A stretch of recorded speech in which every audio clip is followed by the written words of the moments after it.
Hey you, how you doing? My name's Josh, but you might know me as Brightcoal, and today we're gonna grade some logos.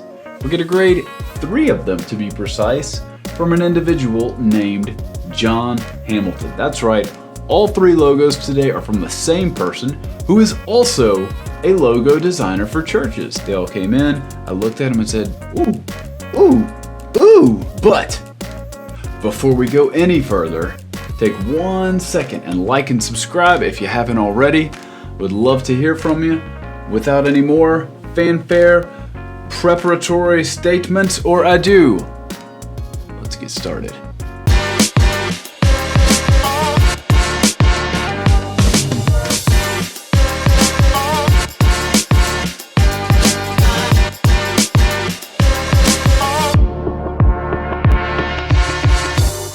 And first batter up today is City Lights Church.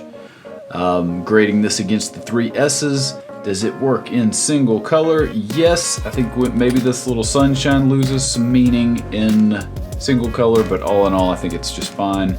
Does it scale?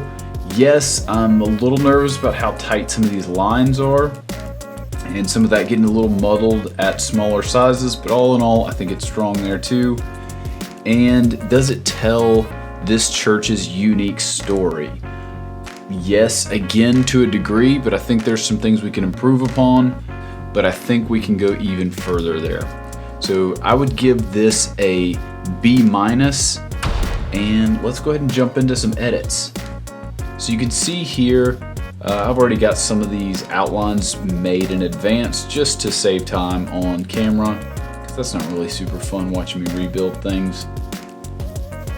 And what I liked here is the existing shapes of the logo. So I think that the city little skyline here has some nice details in it, like an appropriate level of detail for the size of the thing.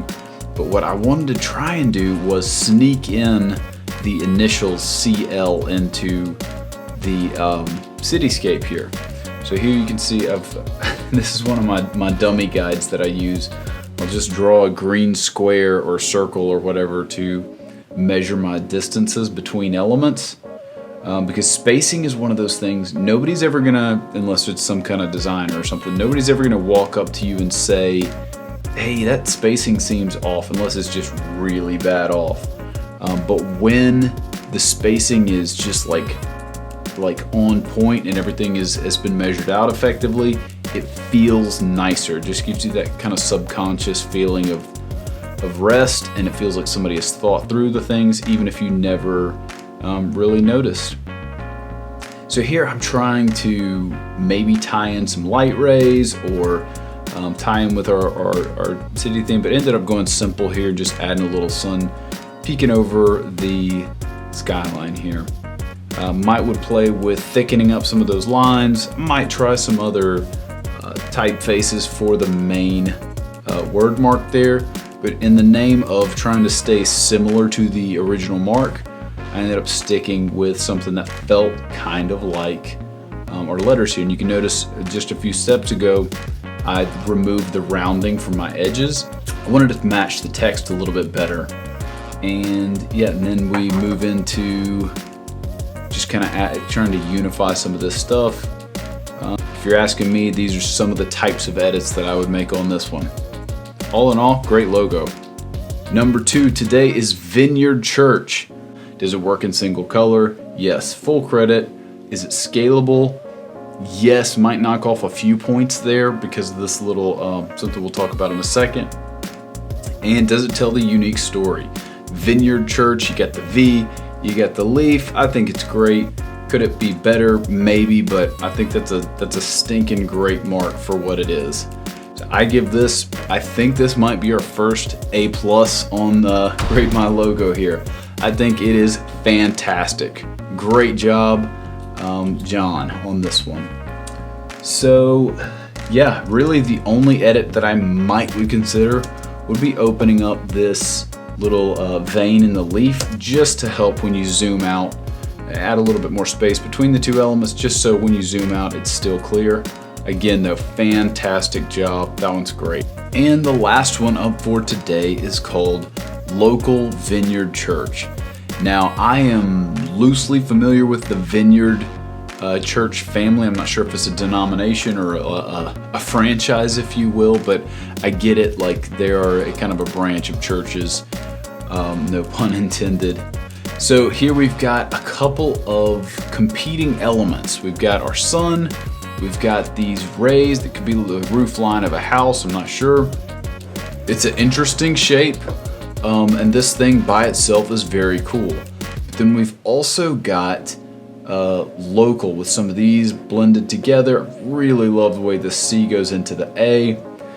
This type has like a nice flow to it and is very interesting on its own. So this is kind of a unit that's working well. This is a unit that's working well, but these two are kind of tugging against each other. There's two interesting things that are not necessarily supporting each other, and neither one of them are bad. But the two together create a little bit of a conflict. You don't know which is the lead dog there. But grading against the three S's, does it work in single color? Yes. Does it scale? Yes. Does it tell your story? To a degree, and again, that's one of the things that I want to help with today. This one kind of loses marks on something that's not in our three S's, and again, this is a really good submission and does not fall prey to some of the common pitfalls of church logos, but I still think there's some room to learn and grow here today. So let's go ahead and jump into some of my edits for local. First thing we're going to do is pull over my favorite of the two elements, which would be the word mark here. And I'm going to try and grab the little wine glass. And again, I'm not an expert, but I think that's a Vineyard like core element. So if you're thinking about going to a Vineyard church, you're gonna, the wine glass is going to have a different meaning for you than the average person.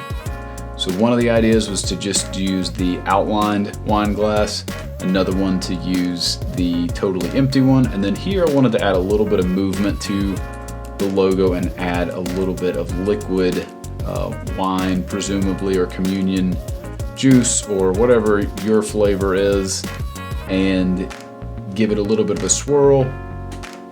And I would probably do one of these three. I might mess with it more, but that's kind of where I would land. And one of the big advantages here is then you don't have an icon and a logo. You could use this thing whether you just had the word local or Local Vineyard Church. That would do okay in a social profile. While I love having brand accessories and other elements to work with, whenever possible, if you can get away with virtually using one logo all the time, that'll really help decrease confusion. And you can do it with things like this, where you've got an interesting kind of unit that works together and a shorter word or shorter name of your organization. All in all though, really think that there's some great stuff going on with the original logo. Give it a solid B+, and it really just feels like we needed to pick one of the two lanes and then double down on it, rather than having cool icon and cool word mark. And that will do it for today's episode. Thanks for jumping in. Let me know in the comments which logos you liked better or worse, what you thought about my edits that I suggested. And if you haven't already, check out the new website, grademylogo.com. You can submit your logo for review there. And also you can check out the sexy Valentine's Day ad that I made. It's an interesting world trying to market to churches, because there's that fine line of like how steamy can we go here. But anyway, that'll do it for today, folks. Have a great rest of the week.